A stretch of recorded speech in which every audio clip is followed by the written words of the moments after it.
চট্টগ্রামে বিমান বাহিনীর প্রশিক্ষণ বিমান বিধ্বস্তের ঘটনায় অসীম জাওয়াত নামের এক পাইলট নিহত হয়েছে। হাসপাতালে চিকিৎসাধীন কো পাইলট সোহান।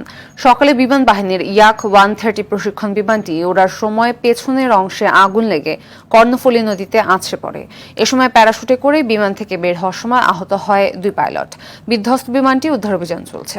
সাইফুল মাহমুদের তথ্য ও ইমু খানের ছবিতে নুসরাত জাহান সিন্ধির রিপোর্ট।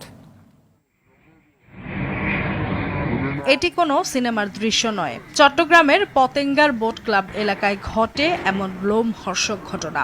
জহুরুল হক ঘাটির যুদ্ধ বিমানটি আকাশে উড্ডয়নের কিছুক্ষণের মধ্যে এর পেছনের অংশে আগুন লেগে যায়।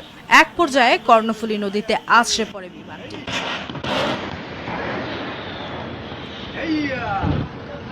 প্রাণ বাঁচাতে প্যারাশুটে করে নদীতে ঝাঁপিয়ে পড়েন বিমানে থাকা 2 পাইলট। আহত অবস্থায় তাদের উদ্ধার করে পতেঙ্গার বানৌজা শাখা হাসপাতালে ভর্তি করা হয়। চিকিৎসাধীন অবস্থায় বেলা 12টার দিকে মৃত্যু হয় পাইলট স্কোয়াড্রন লিডার অসীম জাওয়াদের। ওয়ালটন ফ্রিজ কিনে অনেকের মতো আপনিও হয়ে যেতে পারেন মিলেনিয়াল।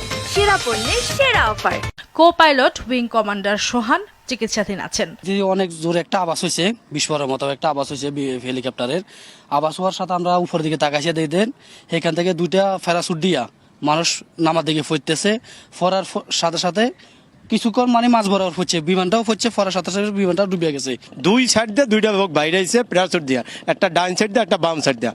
যে ডাইন সাইড দিয়ে বাইরে আইছে ওই প্যারাশুটটা পুরা দমে খোলা ছিল, যে বাম সাইড দিয়ে বাইরে আইছে ওই প্যারাশুটটা পুরা দমে খোলা ছিল না। পরের লোকজন আমরা বললাম যে তাড়াতাড়ি গাড়ির থেকে লোক যাও, কে তাড়াতাড়ি উদ্ধার করো, কেউ আসতেছে না। তখন এই 11 নম্বর গাড়ির থেকে লোক 2টা বোট গিয়ে উঠে তারপরে আমাদের জাহাজের পাশ দিয়ে নিয়ে গেল আর কি উঠাইয়া।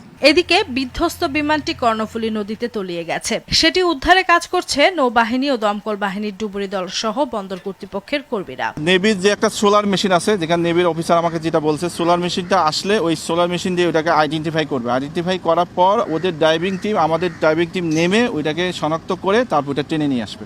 ইয়াক 130 বিমানটি বিধ্বস্ত হওয়ার কারণ যান্ত্রিক ত্রুটি বলছে আইএসপিআর। নুসরাত জাহান সিন্থি, RTV।